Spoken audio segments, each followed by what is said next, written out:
Remember when fast food meant cheap food? Go ahead, try to recall that feeling. The ease of pulling a few crumpled dollar bills from your pocket and getting a full, satisfying meal. That era, the one that built empires on the promise of affordability, is officially over. Today, a basic meal at McDonald's can cost more than lunch at a sit-down restaurant, and America's fast food giants are facing a crisis of their own making. They've priced out the very customers who made them icons.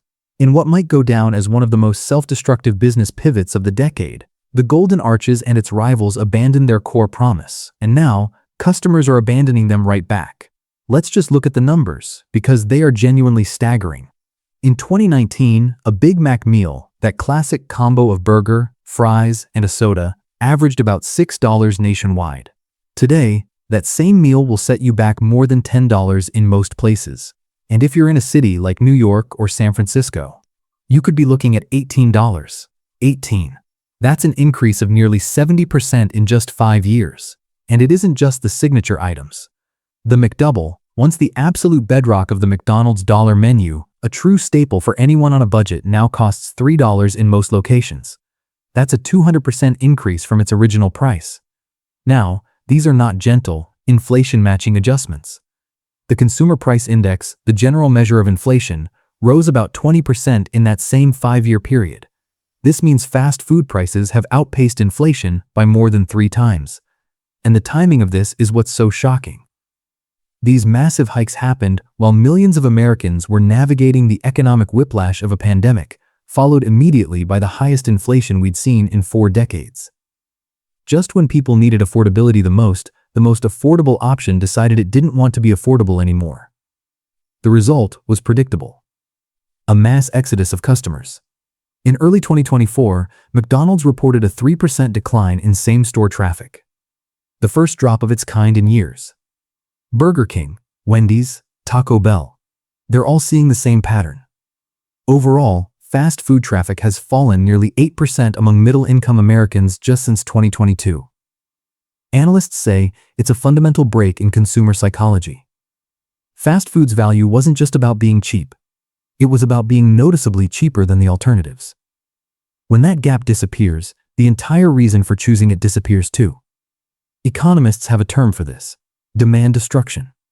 It's when a price rises so high that consumers simply stop buying a product they once considered a regular part of their lives, and the demographic shifts tell the whole story. In 2019, about 80% of Americans, from all income levels, went to a McDonald's at least once a year. By 2023, that number had fallen to 66%. The sharpest drop? It was among households earning between $45,000 and $100,000 a year, the middle class, the families these chains once proudly called their core customers. So why? Why would these massive corporations with armies of market researchers deliberately price themselves out of their own market? The answer reveals a fundamental, and perhaps fatal, miscalculation. Around 2019, the major chains decided to shift their entire business model. They moved away from a strategy based on volume, making a little bit of money from a lot of people, to a strategy based on margin, making a lot more money from fewer people. And for a brief moment, it looked like a stroke of genius. On quarterly earnings calls, the numbers were fantastic. McDonald's corporate profits shot up 23% after they rolled out the aggressive price hikes. Shareholders were thrilled. Executives got their bonuses. But they missed the single most important rule of their own game: the fast food business model only works with volume. Think about it. These restaurants have massive fixed costs: the rent on a prime location, the expensive kitchen equipment, the baseline staff. Those costs are the same whether they serve 100 people a day or 1,000. The entire economic engine depends on operating near capacity on that constant flow of customers. An anonymous former McDonald's executive put it perfectly in an interview with Bloomberg. He said, "We thought we were testing how high we could push prices. What we were actually testing was how quickly we could alienate our customer base." By 2023, the strategy was already failing. Margins looked good for a while, but total revenue started to decline as customer visits simply plummeted. And here's the scary part for them.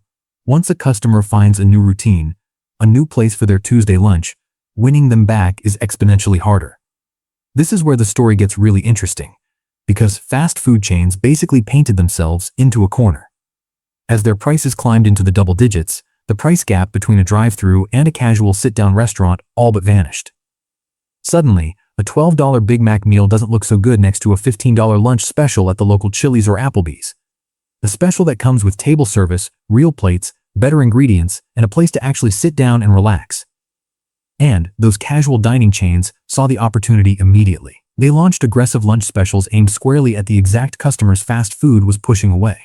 In early 2023, Applebee's ran a 5 meals for $5 each promotion. The result? A 7% traffic increase at the exact same time McDonald's was reporting customer losses. All of a sudden, a burger joint wasn't just competing with other burger joints. It was competing with the entire restaurant industry, but without its only real weapon, a significantly lower price. Even more threatening was the rise of fast casual chains like Chipotle, Five Guys, and Shake Shack. They've always been more expensive, but they position themselves as higher quality. When McDonald's prices start creeping up toward Chipotle's, the consumer makes a logical choice. For a few dollars more, or sometimes even for the same price, I can get a much better product. The most alarming statistic for the old guard has to be this. In blind value perception surveys from late last year, consumers rated casual dining restaurants as a better value for money than fast food chains. That has never happened before in the history of industry polling. Perhaps nothing illustrates this crisis better than the slow, painful death of the value menu. The original McDonald's dollar menu, launched in 2002, was revolutionary. It democratized eating out. It meant that almost anyone could afford a hot meal. But by 2017, it had morphed into the $1, $2, $3 menu, with fewer and fewer items actually costing $1. Today, you'd be hard-pressed to find a single item for $1 at most locations. Burger King's value menu suffered the same fate. Their once famous 10 nuggets for $1.49 deal now costs around $4, a 168% increase. This created a devastating feedback loop. Chains raised prices to protect their margins, which drove away traffic. With fewer customers, they needed even higher margins from each one just to cover their fixed costs. So they raised prices again, which drove away even more customers. A leaked internal document from one of the big chains revealed executives worrying about value menu deterioration. They noted that their most budget-conscious customers, people who used to visit 15 or more times a month, had cut their visits to fewer than 5. That's a catastrophic loss of reliable revenue. Historically, there was nowhere to trade down from fast food. It was the bottom rung, but not anymore. The industry created a vacuum, and now dollar stores, convenience stores, and grocery store prepared food sections are rushing to fill it. 7-Eleven's $1 coffee and hot dog combos, Dollar General's expanded food aisles, the hot bar at your local supermarket. These are the new destinations for the price-sensitive customers that fast food left behind. The fast food industry is now facing an identity crisis, something it hasn't seen in its 70-year history. By abandoning affordability, they abandoned the very foundation of their success. The numbers tell a sobering story of a death spiral, where every price increase just accelerates the loss of customers. But the most concerning thing for these corporations should be the psychological shift. Fast food is no longer seen as a good value. And once a brand loses that reputation, history shows it's almost impossible to get it back. The companies that survive this self-inflicted wound will be the ones that go back to their roots, offering real value at prices people can actually afford. We're already seeing some experiments from Wendy's and smaller regional chains, and when they do cut prices, they see significant jumps in traffic. The fast food revolution was built on a simple, powerful promise: convenient, consistent food that everyone could afford. The chains that remember that heritage might just have a future. The ones that don't may find themselves in the graveyard of forgotten giants, right next to Howard Johnson's and Burger Chef. The American consumer has delivered a clear verdict.